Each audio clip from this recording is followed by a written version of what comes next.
Ashama daawwattoota fi dhaggeeffattoota kiyyaa hunduma keessaniif nagaa waaqayyo isiniif haa baay'atuun jirtu jechuun barbaada. Asumaan immoo har'a maal qabattee dhufte jechuun keessan nuudhu viidiyoo ajaa'ibaan qabadhee dhufe innis maal hojjettanii dhugaa dubbachuuf obboloota koo carraan keenya kun waan guddaadha jechuudha. Namni tokko dhalachuu isaa beeka malee bakka itti qubatu hin beeku, bakka itti bu'u hin beeku, akka itti guddatu hin beeku, akka itti du'u hin beeku jechuudha. Dhalachuu bichaa beekna namni tokko. Kanaaf carraan nama baay'ee guddaadha. Namni tokko gaarummaadhaanis guddachuu danda'a, namni tokko immoo kufinaanis guddachuu danda'a. Viidiyoo ajaa'ibaan argee dhugaa dubbachuu fi waan garaa namaa nyaatu, waan laphee namaa cabsu, waan seenaa namatti hundeessu viidiyoo wayii argeen ture. Isumarra jedhee waan tokko dubbachuu barbaada. Mee dursa odoo waan saniin dubbatanii kallattumaan gara viidiyoo kiyyaatti as dabarsa.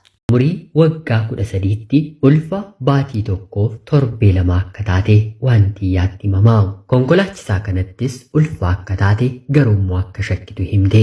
Innis maallaqa kennee fi hospitaalatti, buufata fayyaatti, kilinikatti deemtee akka ilaalamtu godhee, haa ta'uuti garuu ulfa ta'uu ishee bakka hundaatti itti himame. Baatii 3 yeroo guuttu lafaan maruu otoo deemtuu kuffisuun ni eegala. Guyyaa tokkos konkolaachisaa kana waliin walitti buutee mana ari'aa barandaarras buluun jalqabdi. Kanaan galgala tokko barandaarraa konkolaattee kufuun namoonni argan gara hospitaalaatti qabatanii deemaniini.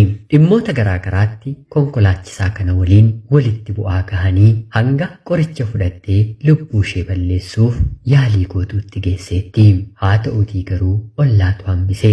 Mana yaalaa akkuma geesseenis hospitaalaa gara abbaa isheetti bilbilanii jecha dhumaa intala kee koottu dhagahii jedhanii yeroo gaafataniini gatii saaxina reeffaa kan ittiin awwaalamtu yoo dhabdan isiniif hin ergaa jedhee deebiseefi gara haadhaatti yeroo bilbilan bulchiinsa magaalaatti awwaalaa jettee deebitiifi kanaan hojjettoonni hospitaala kanaas baay'ee gaddanii kan si gargaarus waan hin qabneef lafaanis waan si maruuf kuftee rakkoon gara biraa waan sirra gahuuf hanga deessutti asuma turuu qabda jedhanii wantiyyaan daa'imni waggaa 13 hanga daa'ima gara biraa deessutti hospitaaluma sana turte.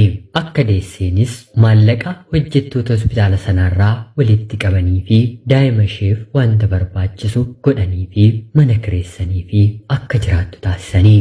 Jiraachuuf hojjechuun dirqama waan ta'eef waan kiyyaan daa'ima ishee ollaa keessee hojii barbaaddachuu eegalte. Qalaanqala yookiin immoo xibsii waaduutiinis hojii argattee hojjechuu jalqabdus haa ta'uutii garuu guyyaa tokko lafaan maramtee abidda jalatti kufti. Mana yaalaa battala yeroo keessan qaamni kee kutame yookiin immoo karaan operaasyoonii taatee daa'ima deesse hojii kana akka hojjettuuf siif hin eeyyamu. Dabalataan dhukkuba onnee qabdaa. Kanaaf hojii kana dhaabuu qabda jedhanii hojii kana dhaabsisanii. Kanaan booddee waan kiyyaan buufata televezyiinii EBS bakka inni hojjetu barbaaduu guyyaa jalqabdeetti jaartiin tokko magaalaa Finfinnee keessatti ati mucaa kana ittiin kadhachuuf daandiirraa fuuteeti malee kan kee mitii poolisiidhaan sin qabsiisa jettee yeroo watwaattutti mucayyoon kun yookiin immoo wantiyyaan kan ishee akka taate hubachiistee jaartii kana eeyyamsiisti. Yeroo kana jaartiin kunis gadditee fi gara mana isheetti fudhattee galtee baatii 4 waliin jiraatanii. Guyyaa tokko waan kiyyaan dhukkubsattee lafaan bartoodhaan ni kufti. Jaartiin kunis ni sodaatte. Daa'ima abbaan jalaa du'e guddisaa waan jirtuuf yaa mucaa koo daandiirra waantan si fuudheef yoo ati waa taate bor kan gaafatamu ana waan ta'eef daa'ima koof nan jiraadhaa nagaadhaan walirraa adda haa baanu jettee ni gaafattiini. Wantiyyaanis waan godhu dhabdee bakka deemtu fira mil'attu otoo hin qabaatiin mana kanaas baati. Yeroo kanatti dhaabbanni TV EBS buufata Salaam የህፃናት መንደር kan jedhu geessee haala mijeessee fi yeroo ammaa kanas wantiyaa Solomoon umurii waggaa 14 daa'ima baatii 8 qabattee ofii daa'imummaa ishee otoo hin quufiin ijoollummaan rakkoo hanga kana baattee haadha taatee daa'ima ishee guddisaa jirti. Daa'imni ishee intala dubaraa maqaadhaan Kennaa jedhamtudha. Baay'ee nama gaddisiisu. Umurii kanaan mitiitii eega guddatanii waggaa mana 20 keessa seenaniyyuu abbaa malee daa'ima guddisuun baay'ee ulfaataadha. Haadha ta'anii fudhachuun baay'ee kan namatti ulfaatu. Maatiin waantiyyaa haatiif abbaan ishee dhimma irraa hin qabanii. Hangafti ishee yuunivarsiitii Hawaasaa injinaringiitiidhaan eebbifamuuf baatii 2 yeroo hafu sammuun isaa tuqamee maraatee daandii irra akka jiru waantiyyaan kan dubbattu yeroo ta'u isheef miti isaafillee gargaarsa akka gochuu dadhaban himti. Homaa jedhamuu hin danda'u. Haadha ijoollee ishee jibbitu abbaa ijoollee isaa jibbu bara ulfaataa keessa jirra. Rabbi gara qalbii isaaniitti isaan haa deebisu. Daa'ima waantiyyaa Salamoonii fi Kennaa daa'ima isheetiin Waaqayyo haa gargaaru. Hanga dhumaatti isaan bira haa dhaabbatu. Guutuu seenaa kanaa afaan Amaariffaatiin viidiyoodhaan TV EBS jalaa dhaggeeffachuu hin dandeessu. Hojjettoota qophii kanaas gargaarsi akka ta'uufiif dhama'aa jiraniif otoo hin galateeffatiin biran darbu. Qophiin ganama kanaaf isiniif qabaddeen dhiyaatti kanuma fakkaatti. Hanga yoonaatti na dhaggeeffachaa turuu keessaniitiif guddaa galatoomaa jechaa laayik sheer gochuun illee akka nu deeggartan kabajaan isin gaafadha. Dhimma barbaaddaniif viidiyoo dhoksaadhaan waraabuu yoo feetan appilikeeshiniin ajaa'ibaa iskiriiniin moobaayila keessanii cufamee moobaayila keessan bakka barbaaddan keessanii sa'aatii barbaaddan irraa jalqabee wanta waraabuu barbaaddan isiniif waraabu liinkiin isaa komentii viidiyoo kanaa kan jalqabaa jala jira. Ammuma liinkii sana tuquun daawunlood godhaa itti fayyadamaa. Seenaa gara biraatiin hanga walitti deebinutti bakka jirtan maraan turtii gaarii. Arjoomni ilma namaa kan qabuumaa itu naaf wayyinaa ilma dhugaa yoonaa si waamee moolaanaa. Egaa obboloota koo argitanii jirtu viidiyoo kana. Obboleettiin keenya kun waggaa 13 daa'ima godhatte jechuudha. Maaliifi ani dhugaa dubbachuuf gara jabina akkanaa maatirra siin jiran jedhu kun immoo siruma hadda jechuudha. Haatiif abbaan ofii hammana namaatti jabaachuu jechuun dhugaa baay'ee ulfaata.